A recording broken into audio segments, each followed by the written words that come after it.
Bonjour tout le monde, bienvenue dans ce vlog, bienvenue à Ivan. Salut à tous. Qui nous rejoint à nouveau pour nous apporter son avis éclairé sur une adaptation de comics, et pas n'importe laquelle, puisque c'est celle qu'on attendait depuis assez longtemps de pouvoir évaluer tous les deux. On avait commencé avec un de tes personnages préférés, Deadpool. C'est vrai. Pour ton premier vlog de participation. Et nous partons aujourd'hui sur Spider-Man Homecoming, le nouveau Spider-Man, cette fois-ci intégré au Marvel Cinematic Universe, réalisé par John Watt. Je ne me gourre pas cette fois-ci, parce que j'ai dit Wyatt la dernière fois qu'on a enregistré. Le film se concentre sur l'affrontement entre Spider-Man et le vautour, et le fait que Spider-Man soit un adolescent avec sa vie de tous les jours. Donc voilà, on va dire que le sujet c'est Spider-Man contre un ennemi. Ça englobe un peu le résumé du truc. C'est un film Marvel, donc vous savez à peu près où est-ce que moi je vais me situer. La question intéressante, c'est où est-ce que toi tu te situes pour cette adaptation que tu attendais depuis tellement de temps et ce personnage qui est ton préféré. Ouais, en plus, bon, c'est Quel est ton avis, Ivan, sur cette adaptation? Lisez des comics, maintenant, il va falloir arrêter d'aller au cinéma. Oh, c'était affligeant. Alors, comme je sais que c'est revenu sur pas mal de commentaires sur certaines des récentes critiques, c'est vrai. En dehors de l'aspect adaptation, que penses-tu de ce film? Sur Spider-Man. Si on parle du film en lui-même, je reste très déçu. J'oublie complètement l'adaptation. Je pars du principe on présente Spider-Man pour la première fois dans le Marvel Cinematic Universe. Et si j'avais vraiment 4 ans, à l'âge à laquelle auquel, merci, j'ai découvert Spider-Man. Si j'avais 4 ans et je découvre Spider-Man Homecoming, je n'aime pas ce personnage. Là, tout de suite, je n'aime pas. Ah non, je ne suis pas attaché par ce personnage, il n'est pas intéressant. D'accord. Ah vraiment, que ce soit Peter ou naturellement son alter ego. Dans les deux cas. C'est très violent, je sais, mais c'est comme ça. En ce qui me concerne, je vais vous sortir à peu près ce que je vous sors à chaque MCU maintenant, c'est que c'est très moyen. Et ça excelle dans le moyen. C'est-à-dire que c'est exactement comme n'importe quel truc du Marvel Cinematic Universe, il y a une histoire qui tient sur un fil d'araignée. Il y a de l'action de temps en temps et il y a de l'humour pour essayer de maintenir tout ça et des paillettes et des trucs qui flashouillent de partout pour vous maintenir dans l'action. Jamais aussi bien incarné que par la scène de fin de ce film, dans lequel on nous faut un avion avec un camouflage optique uniquement pour faire défoncer le camouflage optique et que ça se mette à flasher de partout pendant la séquence de fin, qu'il y ait des trucs qui flashent littéralement de partout pour vous distraire pendant la séquence de fin. On l'avait déjà vu avec le vaisseau du Shield, hein, le côté de la... Oui, mais c'était pas le côté paillettes. On l'a déjà vu, cette technologie. C'est pas la première fois qu'on la voit. Je parle pas de technologie, il y a la technologie de camouflage, c'est pas le problème. Je parle de comment est-ce qu'il camoufle. Le fait qu'il y ait des LED et que ça flash de partout dans le truc. Le truc du shield, il flash jamais, hein. C'est transparent, c'est tout. Oui, c'est vrai qu'à un moment on voit Spider-Man sur le, Et là, en fait, pendant le climax de fin, il y a un truc qui va pas avec le camouflage de l'avion qui se met à déconner, et l'avion se met à scintiller de partout dans le truc, et c'est vraiment ce que je vous dis depuis le début, quoi, des flashs pour vous distraire et que vous regardiez pas le film. Donc c'est littéralement, excusez-moi, je vais avoir ça sur moi. Regardez le film! Mon Dieu. C'est ça. Tu me l'avais fait, ça. Oui, je sais. C'est bon, ça, tu me l'avais fait. Regarde Spider-Man. Exactement. Et c'est, oh bah tiens, ça s'adapte au truc. Donc voilà. Pour moi, c'est toujours le même truc. C'est que, oui, ça va vous distraire, vous allez passer le temps. Et il n'y a pas d'erreur dramatique en termes enfin bon, il y a des trucs qui sont pas cohérents du tout, hein, mais c'est le Marvel Cinematic Universe, je commence à être habitué. Mais, il y a pas un truc monstrueux qui empêche le film d'exister de A à Z complètement. Donc, voilà, ça peut se divertir, ça peut être son machin. Reste que, en tant que Spider-Man, c'est pas très intéressant, et en tant que film du MCU, c'est pas très intéressant non plus, parce qu'au final, d'ailleurs, il change rien dans le MCU. Non. Il existe toujours quelque part, mais il est toujours pas vraiment dans l'intrigue principale, donc, voilà, un film, encore une fois, assez moyen, et qui utilise de toutes les techniques habituelles de Marvel, donc, le même film que d'habitude. Si je peux résumer mon avis comme ça, c'est le même film que d'habitude. Il y a quand même quelques points positifs que je suis obligé de noter, même si en soi, je vous en supplie à maintenant foncer dans un magasin et acheter des BD si vous avez vraiment... Je t'en prie, vas-y, rentre dans le détail, maintenant on a fini l'avis général. C'est que au moins, ils ont vu qu'il y avait quand même, 5 films qui avaient été faits avant, la saga de Sam Raimi, la saga de Mark Webb, et on sent clairement une envie de revenir aux origines, d'aller rechercher des personnages qui n'avaient jamais été exploités. Donc là, les vrais fans de l'univers de Spider-Man sauront quand ils verront genre Betty Brant Liz Allen qui n'est pas Liz Allen, mais bon, passons. Flash Thompson, bon, qui revient finalement, bon, même si le casting est très étrange sur certains points. Mais voilà, l'idée, c'est qu'on sent clairement... En fait, je pars du principe qu'il y a la saga de Sam Raimi, la saga de Mark Webb. On sent que la saga de Sam Raimi avait vraiment une envie de montrer les responsabilités, les personnages de l'univers de Spider-Man sans trop en mettre pour quand même on puisse suivre. Pour moi, la saga de Mark Webb, c'est une catastrophe. Vraiment, sur tous les points possibles. Je veux dire, le père qui, oui, j'ai mis mon ADN dans l'araignée. Oh mon Dieu, ça. Mais pareil, on sentait que c'était plus les studios qu'on dit mettez ce que les gens veulent voir. Là au moins, j'ai quand même une impression que ceux qui ont travaillé sur ce projet, je ne sais pas qui, les scénaristes, le grand ponte du Marvel Cinematic Universe, s'est dit ok. Kevin Feige, merci lui. Qui avait l'air très surpris de savoir que Venom était dans le Marvel Cinematic Universe, mais qu'il ne l'est pas. Non, il y a quand même des points d'aller quand même chercher des personnages qu'on n'a jamais vus, plein de c'est même pas des caméos, mais c'est quand même des petites apparitions. On se dit ah tiens ouais ils sont allés chercher ici ou à chercher. Il y a quand même 3 ou 4 scènes qui vont rappeler complètement les comics de Spider-Man. Il y a un moment Spider-Man il se retrouve enseveli sous un énorme tas de briques. Sauf que dans les BD, la raison pour laquelle il trouve la force de soulever cet énorme amas de tous ces débris, c'est symbolique, mais c'est beau et c'est énorme et on trouve ça logique qu'il y arrive. Dans le film, il n'y a aucun moment on y croit. On est assis sur son fauteuil, on fait mais il va y arriver. Oui, voilà. c'est ça. Et cette scène n'a pas le temps de se développer. Je trouvais que c'était assez mal joué sur ce truc-là. Effectivement, les enjeux passent assez mal, en fait. Enfin, ça se déroule assez vite. Alors, je voudrais rebondir sur un truc que tu disais, c'était le côté savoir ce qui a déjà été fait et essayer d'en mettre du neuf. Aussi remettre de l'ancien, du coup, parce que, par exemple, en termes de musique, c'est assez marrant, mais absolument tous les thèmes qui ont été créés pour Spider-Man sont remixés en termes orchestral dans ce film-là, ce qui est plutôt un bon clin d'œil. Ouais, mais en soi, c'est un bon clin d'œil, mais on les retient pas non plus. On retient toujours la vieille version. C'est ça qui est marrant, c'est que même ces musiques-là, qui pourtant ont été écrites pour être marquantes, on n'arrête pas de dire que les musiques de ces films-là sont pas très marquantes, les films du MCU, et tu te rends compte que là, même la musique marquante déjà faite à l'époque, remixée avec un truc orchestral assez basique et assez machin, ça devient lambda et tu l'entends à peine. Tu reconnais à un moment les notes, tu fais ah tiens c'est Spider-Man, mais en fait non. Même la saga de Mark Webb, le thème de Spider-Man, on pouvait le rechanter après. Je l'avais trouvé très beau. Celui de Sam Raimi, bon. Moi, j'arrive pas à le garder en tête en fait le thème de Sam Raimi. Le truc c'est que je ne chanterai pas. Il y a les scènes ont l'air en fait complètement séparées et je trouve que c'est ça qui est un petit peu chiant, c'est qu'en fait je trouve qu'on s'ennuie rapidement en fait dans ce film. Je me suis rapidement ennuyé parce que on sait exactement ce que va faire Spider-Man. On a un super-héros, il y a un méchant, on sait qu'il a un repère, on sait qu'il a tel ou tel truc, on sait ce qui va se passer dans le film, donc avoir une demi-heure ou 45 minutes de film en plus, simplement parce qu'on a rajouté les sketchs de la méthode MCU, parce qu'on a rajouté un peu de développement, mais qui est pas vraiment du développement, qui est de l'action, c'est-à-dire qu'on développe pas vraiment quelle est la personnalité du personnage, mais on le montre réagir à une action. C'est pas du développement, c'est de la réaction. C'est pas de la personnalité, c'est juste être efficace, quoi. C'est d'être un bon super-héros. Et vraiment, des fois, t'es en train de te dire, bon, alors là, on est lancé dans l'intrigue du vautour et on va partir dans l'enquête. Et non, t'as une scène de bal qui débarque, ou une scène de soirée dans une baraque, ou une scène de machin, ou une scène de discussion avec son meilleur pote, qui est pas, pour le coup, je trouve que le meilleur pote est très bien écrit, mais c'est pas essentiel, et je trouve que ça ralentit tout ce truc, je trouve que ça ralentit l'histoire, la narration, ça appauvrit l'impact de beaucoup de scènes, et je trouve qu'il y a un rythme qui est difficilement géré entre l'action et le... Il y a le côté, c'est un film pour adolescents, c'est un film pour gosses. Complètement.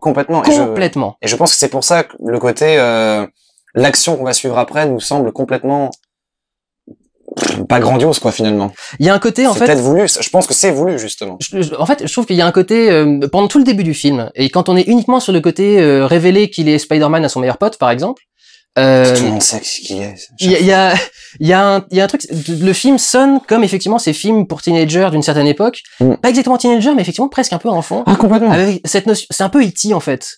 C'est le groupe qui découvre un truc vachement cool et qui se met à le conserver. Alors je pense à E.T. avec les gamins qui protègent l'extraterrestre, mais tu peux avoir, il y avait bon alors c'est pas un film terrible, mais Projet Almanac qui était le film sur le voyage dans le temps qui était produit par Michael Bay il y a quelques temps. C'était c'était un peu cette idée-là, tu vois, t'as un groupe de jeunes qui découvrent une machine à explorer le temps, ils peuvent faire des trucs avec et d'un seul coup ça devient l'enjeu du groupe et ça devient le truc qui les motive et ça devient le truc qui les... Dans les années 80, c'était surtout ça, hein. Il y avait un film avec une machine, un tyrannosaure qui revient à un moment, j'ai oublié le titre. Il y a l'acteur de Christine de Carpenter qui est dedans. Le monde fantastique, les 4 voyageurs ou un truc dans ce genre-là. Ouais, je crois, ouais. Certains dans les commentaires verront. Je connais le truc, ils ont un espèce de flingue à dimension parallèle. À un moment, ils tirent sur une illustration de tyrannosaure et il y a un vrai tyrannosaure qui sort. Ouais. Vous nous donnerez le titre. Je me souviens que je l'avais déjà retrouvé, mais là je l'ai plus en tête. Mais donc ouais, il y a ce gros côté film pour adolescents des années 80 avec un côté un peu rigolo, un peu sympa qui marche bien. Mais qui au bout d'un moment est pas suffisant quoi. Non. Et qui en plus est complètement déjà vu. J'ai envie de dire, on l'a déjà vu cette année avec Power Rangers. Et j'y ai pensé. J'ai pensé à la Power Rangers. C'est presque la même organisation parce qu'en plus il y a la colle qui décolle certains trucs et tout donc. Power Rangers, je trouvais que c'était bien écrit. Par contre, je trouvais que c'était enfin un film d'ado. Non, mais vraiment. Enfin, je me suis dit, on n'a pas l'impression que c'est des vieux qu'on pensait. C'était écrit, Power Rangers. C'était écrit. C'était pas de l'impro. Non. Ah bon?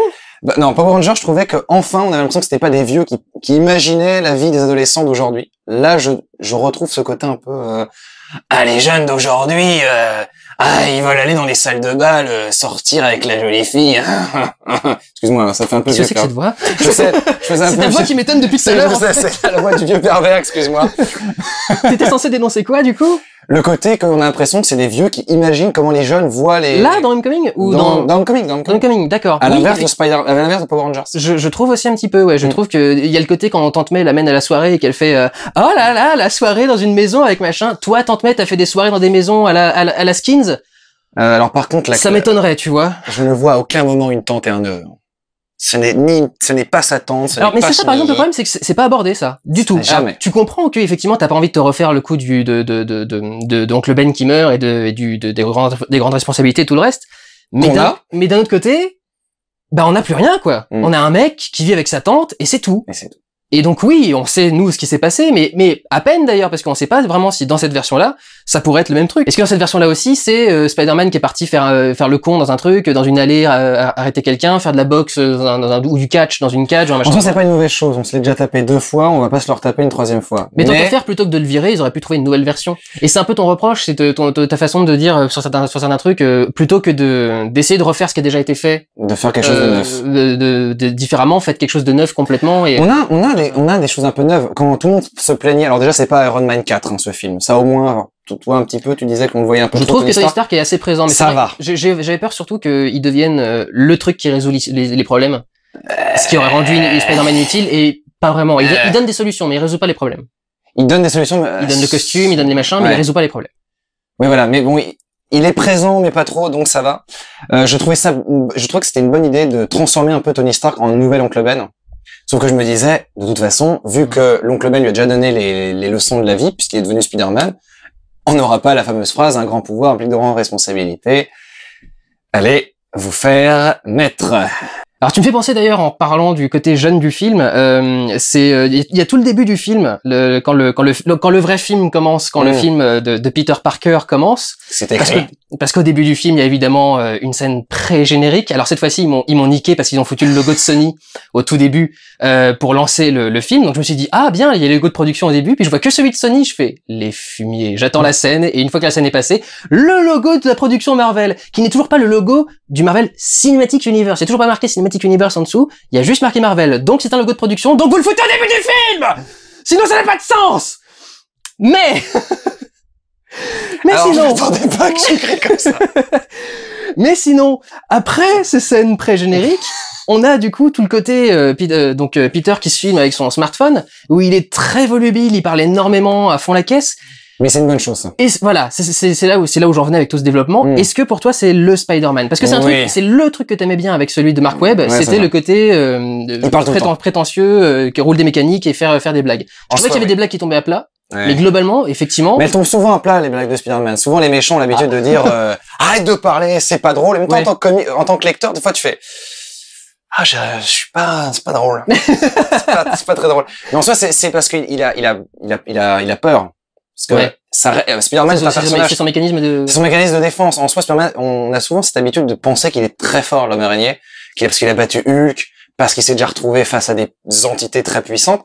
Mais il n'est pas si fort que ça. Si, en effet, il est fort, Ivan, après le comics, machin. Non, il n'est pas si fort que ça. Et justement, le côté, je fais des blagues, j'essaye de dédramatiser un peu tout ce qui est en train de se passer, lui permet de se détendre. C'est ce que dit Madame Webb. Vous ne savez pas quelle est Madame Webb, je vous expliquerai qui est Madame Webb. Continue. Non, mais du coup, ça colle aussi dans tout ce côté teenage. Par contre, oui, c'est vrai. Ça, par contre, c'est vrai que ça fait du bien de voir enfin un Spider-Man qui roule des mécaniques, qui parle tout le temps, et qui en devient agaçant. Mais ouais, effectivement. Voilà. Justement, du coup, je trouve que maintenant que c'est transcrit des pages d'un comics à un film, c'est ça. Je trouve que c'est saoulant. Mais je trouve que le personnage est saoulant et au bout d'un moment, il m'énerve en fait et j'ai plus envie d'entendre. Surtout que tous les dialogues du film sont pour ne rien dire, donc au bout d'un moment, ça devient saoulant quoi. C'est pour ça que Sam Raimi avait dit, je crois que c'est dans les making of que j'avais vu ça, où en effet, on lui avait beaucoup reproché que Spider-Man il fait une ou deux blagues, pardon, dans les films.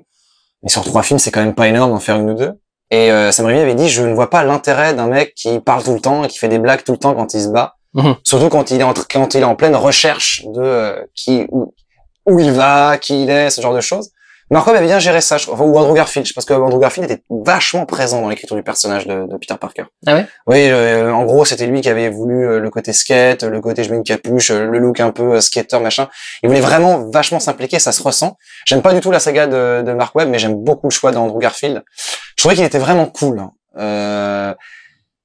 Et maintenant, on a qui déjà personnalité moins 8000 Tom Holland. Tom Holland, ouais.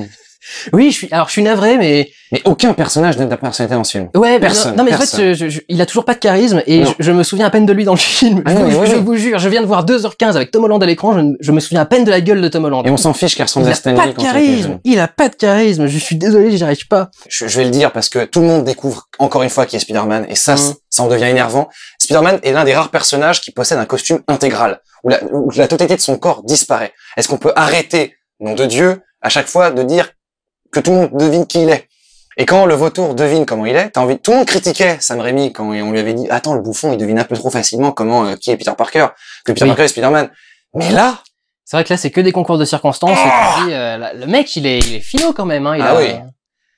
Et surtout, tu vois, dans le regard de comment il s'appelle, de Michael Keaton, moi, j'ai joué Batman, j'ai fait Birdman, je m'en fiche complètement de ce film, donnez-moi mon argent. C'est vrai qu'il a pas l'air très investi, oui. Il joue Michael Keaton dans Robocop, dans même Birdman en soi, même dans le truc qui a eu un Spotlight, il était bon.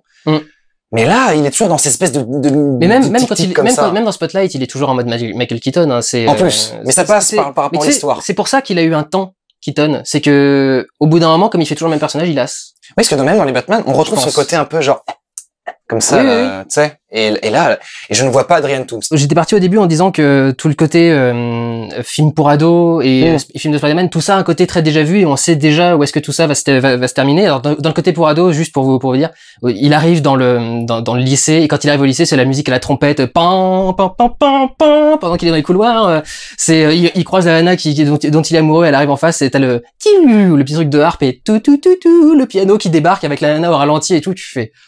Ouais. Avec les cheveux au vent. Ouais. Donc du coup, t'as plein de trucs comme ça, vraiment clichés, et on arrive à un moment où il y a toute une histoire de bal de fin d'année qui donne son nom au film. Pour une raison qui m'est incompréhensible, Si, retour à la maison, Spider-Man retour. Mais oui, mais je comprends pas Homecoming, Homecoming, c'est une super BD. C'est littéralement le nom du bal. Oui, mais c'est l'histoire qui est directement ici. C'est avec Venom. Donc voilà, donc ça sert à rien. Donc je vous conseille. Je comprends pas les choix du truc, mais comme tout ça est du coup très prévisible, on arrive à un truc de bal de fin d'année et tu le vois avoir enfin le truc dont il a envie, etc. Et tu dis, il va se passer un truc là. Là, il va se passer un truc sur la scène suivante, il va y avoir un truc, et je voyais quelque chose par rapport à une intrigue secondaire, on va dire. Et en fait, dès l'ouverture de porte, j'ai vu le truc et j'ai fait, alors je m'attendais à quelque chose, mais ça c'est mauvais. Ouais. Ça c'est mauvais. Et c'est ça. Il y a un truc qui atténue toute la fin. Faut absolument pas qu'on dise de mots précis, mais il y a un truc qui atténue tout ce sentiment de menace, etc. vers la fin, parce qu'il y a un côté un peu ridicule dans les liens qui sont créés, les choses comme ça. Enfin, c'est. Je crois que le film est ridicule en soi, comme le casting.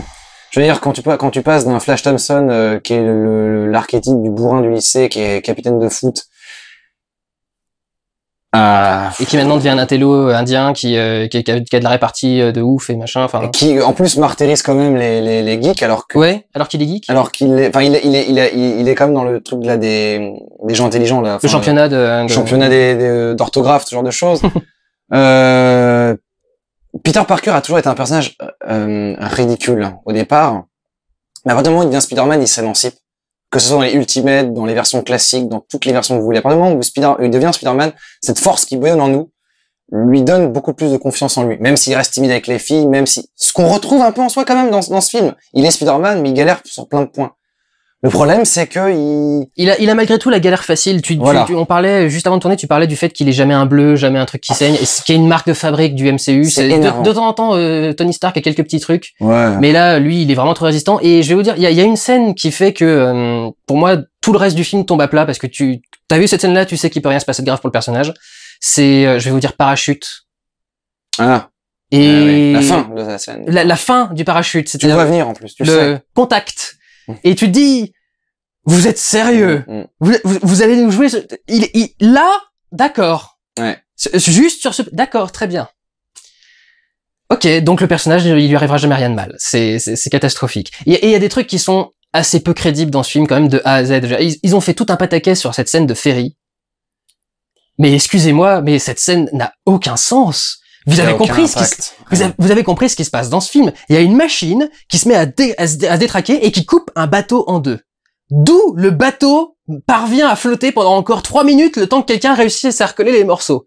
Vous vous foutez de la gueule de qui? Je veux bien univers de comics machin, mais enfin, le principe d'Archimède, c'est le principe d'Archimède. Si la bulle d'air elle est ouverte, le bateau il tombe, enfin, il coule quoi. Enfin c'est. Surtout qu'il s'est très bien de rappeler que Spider-Man est un scientifique. Donc faire de graves erreurs scientifiques quand on suit un personnage. Alors il l'est pas trop, mais il l'est quand même. Hein. Mais il y a aussi un autre truc qui est énervant, c'est que Spider-Man, quand t'es jeune, c'est un personnage qui te donne envie, qui te donne de la force, et c'est lui qui trouve lui-même ses propres solutions, sans pour autant d'avoir besoin d'un espèce de grand Manitou. Et je trouve que même finalement il se débrouille assez rapidement, peu mieux. Et on sent qu'il a quand même des connaissances scientifiques, mais alors le truc c'est qu'alors déjà bon, Ned, c'est pas on va arrêter avec l'adaptation aussi, parce que Ned c'est censé être un mec du Bugle qui est beaucoup plus vieux, pas du tout un jeune pote à lui, mais bon, enfin. Pareil, à un moment, il nous fait toute une scène où il est en train de... Alors, encore une fois, les sous-titres n'ont aucun sens. Il parle du mec sur la chaise, là, a man in a chair. Oui. Traduit par geek. C'est vraiment ce que le mec explique, qu'il veut être le type sur une chaise à aider le héros, en fait. Ce qu'on voit partout maintenant. Le truc, c'est que, voilà, on prend tout ce qui a déjà été fait, Star Wars 7, et on recommence. C'est exactement le même film que Sam Raimi. Il y a même littéralement un plan où le vautour, quand il se tourne pour parler à Peter Parker et qu'il est en train de réaliser certaines choses, il y a le feu rouge qui passe au vert, il y a tout le vert qui illumine son visage, qui rappelle le costume qui était vert aussi au tout début du vautour. Donc il y a beaucoup de petits clins d'œil. Le Shocker, on sait qu'il est présent dans le film. Le premier personnage qui est en fait le Shocker, c'est pas censé être le Shocker, c'est un personnage qui fait partie de la bande d'Hammerhead, un autre méchant de l'univers de Spider-Man, à l'époque des méfaits des années 60. Donc on sent clairement qu'ils sont allés piocher par-ci par-là. Je ne critique pas ça. Je trouve ça même cool. De se dire, comme je disais au tout début, d'aller chercher des personnages qu'on n'a jamais vus. En soi, moi, le Shocker, quand j'ai su qu'il était dedans, je me suis dit, cool, c'est un personnage c'est pas du tout un vrai bad guy pour le foutre comme un véritable méchant, un véritable antagoniste. Donc, ok, cool. Il va être complètement secondaire, mais à un moment, il y a une scène où il est là, et tu fais, il peut pas être là, c'est pas possible. Pourquoi il est là? C'est ce que je te disais un moment. Bon, oui, Shocker. Voilà. Oui. Peut-être que tu couperas, je sais pas. Non, mais alors, il y a un truc, c'est que quelqu'un apprend quelque chose. L'identité de Spider-Man, on va dire. Et Shocker, il est là. Et voilà, il y a un mec 5 minutes après qui est déjà là et qui sait exactement où va arriver Spider-Man et machin. C'est vrai qu'il y a beaucoup de trucs qui sont très étranges dans cette. Encore une fois, on sent que c'est cuté. De toute façon, c'est pas grave, c'est drôle. Il y a des scènes d'action. Tu sais, il y a aussi un truc que je me suis demandé. Je sais pas si ça t'a fait réagir, mais il y a des gens à un moment qui sont dans un ascenseur et l'ascenseur est mis en difficulté par l'explosion d'un objet.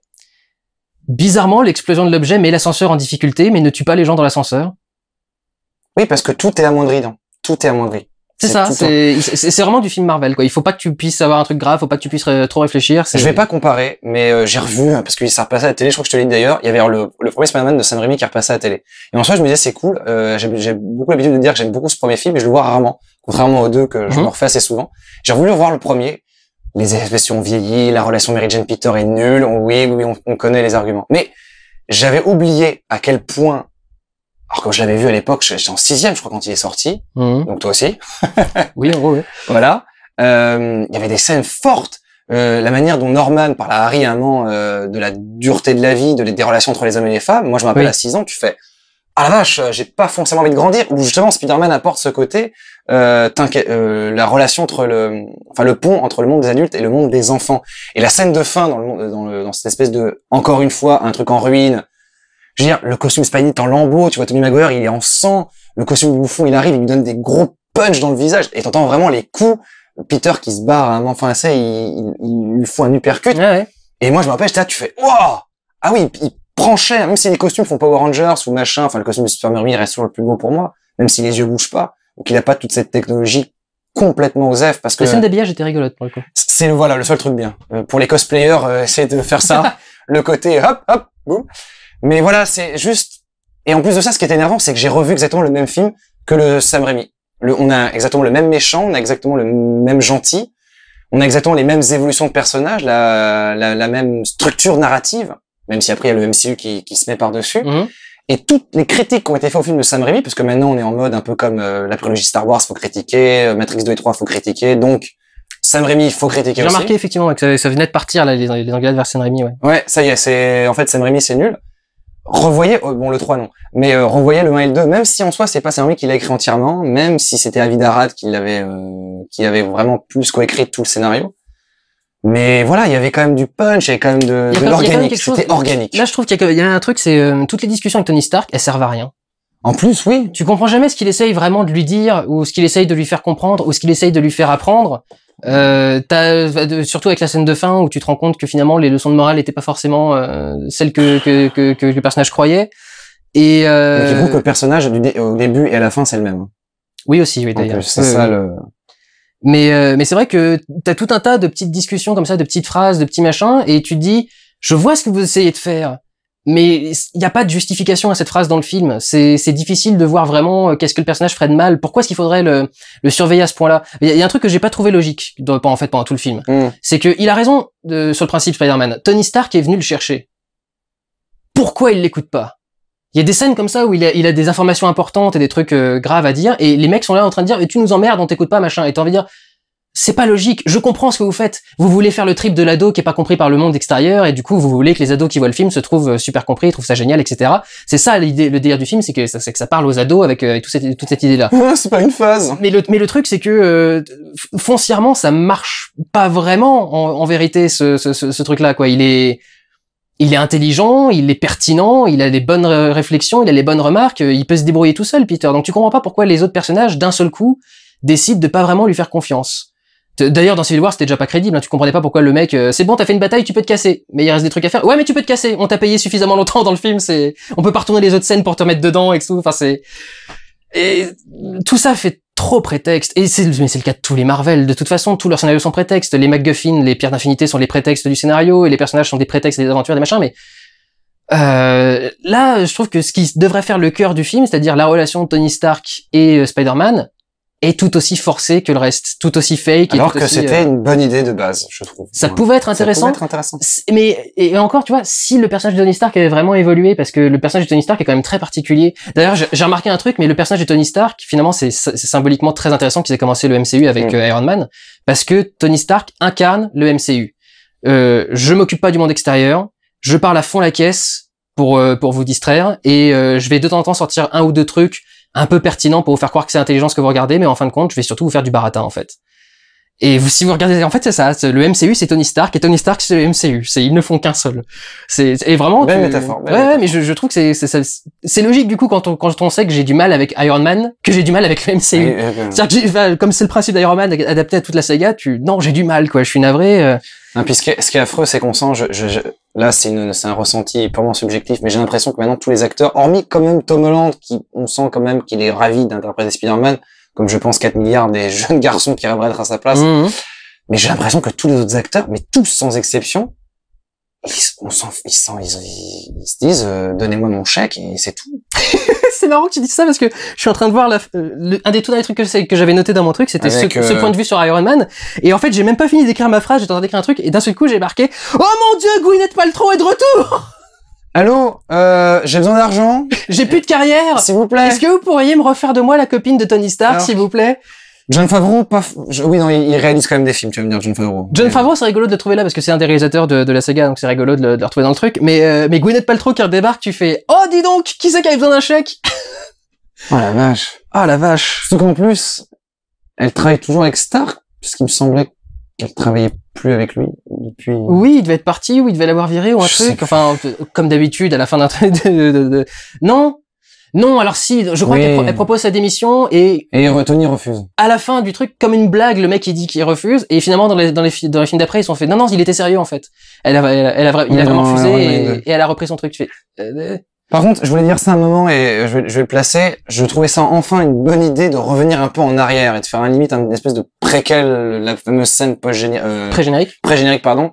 Revenir sur les événements du premier Avengers pour comprendre le côté un peu mais en fait ça m'a fait un peu penser à Batman v Superman, je vais encore revenir là-dessus, mais le côté on a vu ce qui s'était passé en l'air avec les super-héros, mais on n'a pas vu ce qui s'était passé en bas avec les humains. Oui, un peu, ouais. Ça m'a rappelé un peu la scène avec Man of Steel de Superman, et d'un seul coup dans Batman v Superman on voit la scène avec Batman. De revenir un peu en arrière et de voir un peu ce qui s'est passé pour les humains, même si ça reste encore une fois vachement survolé. C'est survolé, mais pour le coup, c'est con d'ailleurs, parce que pour une fois, je trouvais qu'il y avait une idée. Mais c'est ça, mais il y avait toujours des idées intéressantes. Qui s'était développée au tout début du truc. C'est justement la raison d'être du vautour et pourquoi est-ce qu'il a du mal avec certains trucs. C'est une excellente idée. Et tu dis, on va le dire, c'est le tout début du film. C'est Stark Industries, en fait, qui a les contrats de nettoyage de tous leurs problèmes. Donc, parce que c'est comme si je cassais ton ordinateur et que tu me payais pour le réparer. Voilà. Et du coup, tu te dis, bon, c'est logique parce que Tony Stark veut récupérer les technologies aliens et éviter qu'on fasse n'importe quoi. Il y avait des courts-métrages qui avaient été faits là-dessus dans les Marvel Shorts. Il y avait des mecs qui avaient récupéré un flingue Chitauri et qui avaient réussi à le faire marcher et tout. Donc il y avait des histoires comme ça, c'est logique finalement qu'ils le fassent. Mais c'est vrai que pour les autres, t'as un peu l'impression du truc. Ah oui, donc c'est eux qui cassent et en plus c'est eux qu'on paye pour réparer. C'est bizarre et tout. Et donc tu dis, là tu développes quelque chose. Toutes les histoires autour de ce qui s'est passé en Sokovie là dans Civil War, et qui est utilisé ensuite comme base dans Avengers 2 et qui est utilisé comme base de Civil War, c'est absurde. Le fait que les gens en veuillent aux Avengers pour ce qui s'est passé en Sokovie est absurde. Les mecs étaient infiltrés par l'Hydra depuis 20 ans ou 30 ans, ils avaient déjà le château de l'Hydra depuis des années, et ils vont dire que c'est la faute de Tony Stark si la ville s'est envolée et que ça s'est cassé. Quel abruti pourrait croire ça, quoi. Mais là, du coup, il y a un truc beaucoup plus intéressant au début de ce film. Malheureusement, ils en font pas grand chose. C'est la motivation du personnage, du méchant. Et c'est tout. Mais au moins, c'est là et c'est plutôt justifié, plutôt intelligent. Donc, je vous dis, il y a pas comme un truc honteux qui empêche le film de fonctionner. Il y a des trucs qui marchent pour à peu près tout le monde. Mais... Non, mais il marche si vous avez 4 ans, et encore, le problème, c'est que... Justement, je crois que t'avais 4 ans quand tu voyais Spider-Man. C'est toi qui l'as dit. Je crois que malheureusement, plus maintenant. Non, mais c'est dommage parce que de se dire que, les jeunes qui vont aller voir ce film vont s'attacher à Spider-Man, je veux dire, il y a beaucoup mieux pour découvrir l'homme araignée. Sur le côté, c'est censé être une source d'inspiration, et là tu vois juste un gamin qui cabotine, oui, comme tu l'as très bien expliqué, genre j'aimerais sauver le monde mais je peux pas, puis finalement je sais pas ce que je veux. Et puis le côté cabotinage quelque part réduit un peu de l'intérêt. Encore une fois, le côté humour qui ralentit le film. Il y a tout un passage où il veut attaquer des gens et il vient de découvrir des nouvelles capacités de sa tenue. Oh mon Dieu, cette scène. Et tu dis, un mec comme ça, un mec aussi scientifique, il teste les options avant d'aller en combat, déjà. Et il y a toute une scène où t'as les personnages qui sont en train de parler et le mec il est là, bon alors faut que j'avance, et genre en avançant il appuie sur un truc et ça balance un truc spécial et ça fait machin, et il est là, oh merde, oh machin, et c'est presque du slapstick quoi, le mec est en train de courir derrière. En soi, il y a une scène où on voit utiliser toutes ces nouvelles capacités là. Très rapidement, et c'est un prétexte à une blague. Et c'est un prétexte à une blague, 37. Encore une fois, donc oui, 37, arrête-toi là, mais c'est un truc à une blague, donc encore une fois, il y a vraiment des trucs qui atténuent le film et qui l'empêchent, à mon sens, d'avancer, quoi. Le problème de l'humour, c'est que là, c'est Spider-Man. Et Spider-Man, ça a toujours été ça fait partie de la personnalité du personnage. Ouais. Donc, je partais du principe que, ok, ça va être très drôle. Tu vois, du coup, c'est pour ça que la formule MCU me fait chier, en fait. C'est pour ça qu'elle est chiante. C'est pour ça que c'est énervant que tous les films se ressemblent. Parce que du coup, maintenant, t'arrives au film où ça devrait être logique d'avoir de l'humour. Et ça devient normal. C'est ça. C'est-à-dire que là, ce Spider-Man on devrait être justement, waouh, enfin, le Spider-Man qui fait des conneries, le Spider-Man, et en fait, non, parce que ça fait déjà 16 films qu'on a des super-héros qui font des conneries, qui ont des petites blagues marrantes pour les rendre machin, donc, au final, ouais, il y a jamais grand-chose de très intéressant à en tirer de foncièrement original et de foncièrement cool, quoi. Puis il y a plus rien d'organique, surtout. Enfin, là, c'est pas que lié à Spider-Man, je l'avais un peu dit, mais on ressent plus les coups, on ressent plus rien, on n'est plus du tout investi. Je cherche un film du Marvel Cinematic Universe, juste du MCU, où on s'est senti véritablement investi par ce qu'on était en train de voir. On avait vraiment peur pour ce qui était en train d'arriver. En soi, peut-être Avengers 2, on voit les pauvres civils se faire prendre des décombres sur la gueule, mais rapidement. Les films solo. Si, le premier Iron Man, quand il est torturé dans la cave, dans la grotte Oui, enfin, quel tout début. Enfin, quel tout début, mais on voit quand même Tony Stark en mode, tu sais, avec de la boue, de la sueur, blessé. C'est vrai que même Avengers, l'attaque de Loki est plus festive que terrifiante. C'est ça. C'est ça. Bah, tu sais, quand il arrive et qu'il est avec son sceptre, NEER que beaucoup de gens ont rêvé de faire, je crois. Oui, bah, moi le premier. NEER C'est une nostalgie critique, ça, si vous connaissez pas. Quand il fait Zod dans Superman. Dans les bonnes idées que moi j'avais à noter, c'est la meilleure idée pour moi du film. Alors, pour moi, il y a deux personnages qui sont intéressants dans le film. C'est la nana qui s'appelle Michelle, c'est ça? Michelle. Qui est très cynique, et j'avoue que moi, chacune de ses répliques m'a fait marrer. Je l'avoue, je me suis fait avoir par l'écriture pour ce coup-ci. Non, mais pareil. Je comprends que le truc de fin t'énerve, mais le personnage lui-même et les répliques qu'elle avait fait, je la trouvais géniale. Je trouvais que c'est un des personnages les plus intéressants du film. C'est dommage qu'elle soit pas plus présente, d'ailleurs. Je pensais qu'elle serait plus présente que ça. Et alors, deuxième meilleur personnage du film, premier autre personnage, j'y arrive plus. Vrai autre bon personnage du film en dehors de Spider-Man, son meilleur pote, que je trouve très drôle et je trouve intéressant parce que, c'est un gros geek. Mais pour une fois, ils sont pas restés dans l'humour de gros geek. Il y a quelques références à l'Étoile de la Mort parce que c'est Disney et qu'il faut revendre un peu de licence et qu'ils construisent une Étoile de la Mort Lego. Mais sinon, il y a pas de l'humour sur les gros avec va bouffer des friandises et des machins. Il est pas parce que typiquement dans un film qui est autant années 80, ça aurait été ça le rôle du gros, quoi. C'est le gros qui est toujours en train de bouffer une barre chocolatée, un machin, qui rêve de hamburger. Ça aurait pu être ce personnage-là et ils l'ont pas fait, donc je trouve que c'est plutôt bien fait. Mais alors, le meilleur sketch du film, c'est les vidéos de Captain America qui sont géniales. Et je peux pas le dire, du coup, on peut pas le révéler. Bah si, en fait, non, faut pas le dire, mais on peut rien vous dire. On a dit un truc avant un autre, et du coup, mais Chris Evans, c'est du regard. Chris Evans, c'est génial, et c'est les meilleures idées du film jusqu'au bout. On va dire ça comme ça, c'est les meilleures idées du film jusqu'au bout. Les vidéos motivation de Captain America, c'est hey, ton corps change, crois-moi, je sais ce que c'est. Oh, c'est génial. Ça, c'est parfait. Ça, je crois qu'il est toujours ah non, peut-être pas, remarque, finalement, depuis Civil War. De quoi? Bah, il est juste... Ah oui, il a toujours pas connu l'amour. Bah oui. Il vient de connaître Sharon avec le dernier. On peut supposer que c'est fait, mais quand même. Ben, avant ou après avoir enregistré ces vidéos, là, il y a toute la question. Surtout qu'il a ressorti le costume du premier Avengers. Donc je pense qu'elles ont été faites avant, ouais.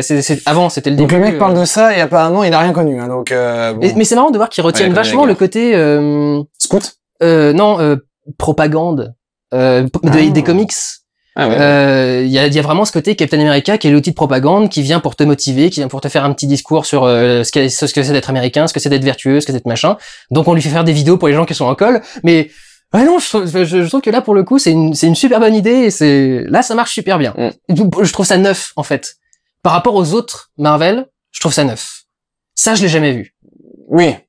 On a vu plein de petits trucs à la con, genre tous les Avengers qui mangent des churros à la fin du truc ou on retrouve oui, c'est parce que c'est. Et là, c'est vraiment neuf, je trouve, dans la façon de présenter la blague et de le faire. Et surtout que ce soit un running gag, qu'il y en ait plusieurs, quoi. C'est ça, c'est vraiment le truc drôle, c'est qu'il y en ait plusieurs qui reviennent à chaque fois. C'est quand tu comprends. Oui. C'est quand tu comprends, on a bien rigolé sur cette. Michel fait rire et Captain America fait rire. Et comble de l'ironie, Spider-Man ne fait pas rire. Ce qui est assez incroyable. C'est pas faux. Je viens de me rendre compte, effectivement, c'est pas faux. On ne rigole à aucun moment des blagues de Spider-Man, alors que Andrew Garfield nous faisait rire. Oh, il y a un autre truc aussi que j'ai pas compris. Tu sais, il y a toute une première soirée à laquelle ils sont invités, et ils se cassent faire quelque chose. Ouais. Et j'ai pas compris pourquoi ils revenaient pas ensuite. Là, typiquement, c'est le moment où c'est un film pour ados qui oublie que c'est Spider-Man parce que alors il y a tout un truc où il doit amener, il y a des rumeurs comme quoi Peter connaîtrait Spider-Man, et il faudrait qu'il le fasse venir à une soirée. Et il est parti depuis quelques temps. Il appelle son pote lui dit ouais, enfin c'est plus la peine, ils sont en train de se foutre de ta gueule. Et t'as envie de dire bah justement, s'ils sont en train de se foutre de sa gueule en ce moment, tu débarques en Spider-Man sans problème et c'est des losers en fait. Je pense qu'ils veulent toujours jouer là-dessus. Mais justement, c'est en là que tu sens que c'est un truc forcé de scénario. N'importe quel mec normal serait revenu et aurait fait son kéké, aurait fait son machin et aurait essayé de faire en sorte que la soirée se termine bien, quoi. Parce que là, justement, toute sa soirée s'est mal terminée. La soirée de son pote aussi. Il suffirait qu'il retourne là-bas pour que la soirée se termine bien, et non. Ouais, mais il a mieux à faire. Et pareil, alors ça va être compliqué à dire.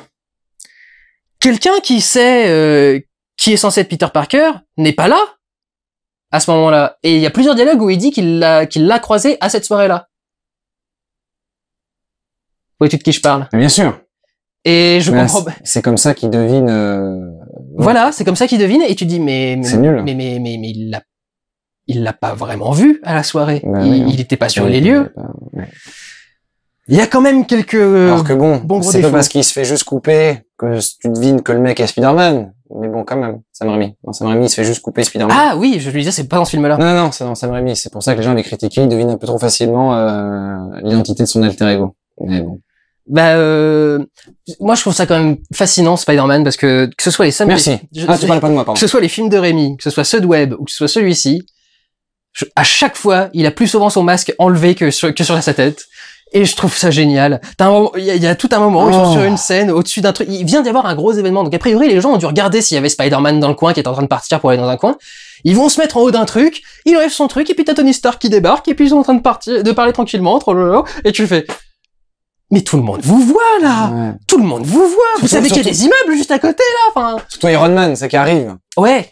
Qui arrive avec son tu le loupes pas vraiment. C'est ça, tu le loupes pas, et puis quand t'as le truc qui est en train de voler qui est dans un coin, je pense que tu vois le truc qui se déplace quelque part dans le ciel, ça va te surprendre, quoi. Puis le bruit. Oui. Non, mais ça, c'est je sais pas, le gros, puis tout le monde découvre, enfin, oui, non. Tout le monde découvre qui il est. Tout, à chaque fois. Pour arriver à la conclusion. Lisez des BD. Mais vraiment, sincèrement, alors Spider-Man, sur Twitter, vous me dites, je vous fais une liste de 100 Spider-Man à lire, vous inquiétez pas, je vous ferai la photo de ma collection. Vous commencerez par tout cela. Ça ira très bien. Ce sera très cool. Rassurez-vous, je m'occupe de vous. Et moi, je vais vous dire, ce Spider-Man est comme tous les films du MCU qui l'ont précédé et comme tous les films du MCU qui vont lui succéder. Peut-être pas, parce que j'ai quand même un certain espoir avec les bandes annonces qu'on a vues de Thor Ragnarok et de Black Panther. Avec Led Zeppelin. Même pas spécialement la musique, mais même, tu sais, tout l'univers graphique, tout ce qu'il développe, ça a l'air assez intéressant, tout ce qui va être présenté devant Thor Ragnarok. Donc ça a l'air au moins d'avoir de la personnalité vraiment. Puis on retrouve notre Kate Blanchett nationale, c'est pas Blanchett. Blanchett, voilà. Kate Blanchett. Je sais que tu l'aimes. Et du coup, Black Panther. Alors Black Panther, c'est marrant, je vais en parler vite fait parce que je me suis pas exprimé sur la bande-annonce. Je sais que je dis depuis des années et des années que les films de Marvel sont trop simples et que c'est pourri, etc. Black Panther a l'air trop compliqué.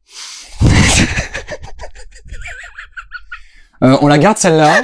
on revient dans 8-9 mois là. Ce film était simple. Mon Dieu, il était simple. Non, mais j'ai regardé la bande-annonce de Black Panther 4 fois d'affilée. Je ne comprends toujours pas qui sont tous les personnages en jeu. Alors tant mieux quelque part, hein, pour une fois qu'une bande-annonce vend pas tout, très bien.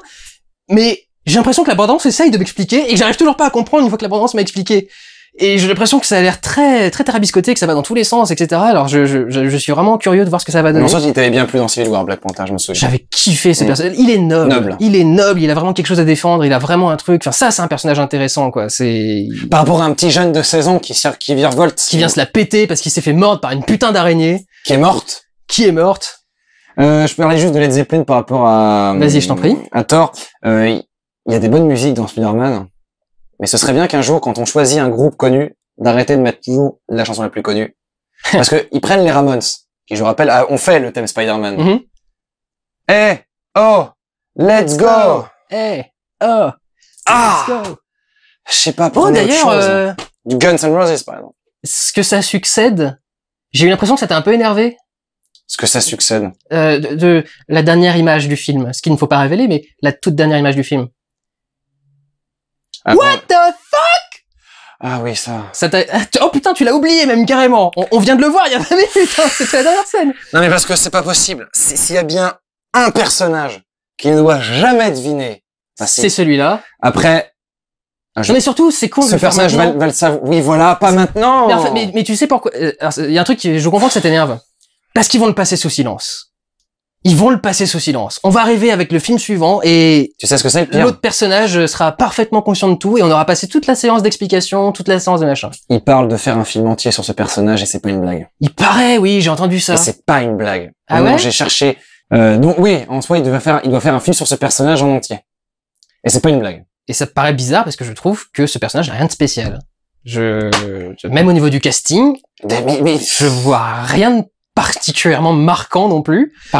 C'est bien finalement quelque chose de lambda, mais ouais, mais on s'en fiche. Si on voit un truc lambda, on va pas voir le Marvel Cinematic Universe. C'est vrai. Et personne ne considère ce personnage comme lambda. Pire choix de casting pour Spider-Man Homecoming. Je recherchais un peu par exemple. Carrément. Ouais, pire choix de casting. Mais pour tous les personnages, je cherchais. T'es sûr, c'est pas La jeune fille avec 2 lettres. Oui. mais justement, c'est pour ça, pire choix de casting pour tous les personnages. Ah oui, pour tous les personnages, je veux dire. Dans tous les joueurs de Spider-Man, parce que je cherchais dans les autres Marvel du Cinematic Universe, je me disais non, à chaque fois les acteurs ont bien campé leur personnage. Chris Evans en Captain America. C'est vrai qu'au niveau du casting, effectivement, mais tous, même sa copine, qui est un personnage complètement inventé, qui pourrait du coup n'avoir aucun enjeu. C'est parce que pour moi, elle est complètement inventée. Pour toi, elle est inventée, voilà. Mais il pourrait y avoir aucun enjeu, et je trouve que elle a rien et qu'elle joue pas bien. Mais tu sais d'où elle sort? Elle sort de Disney, Disney Channel là.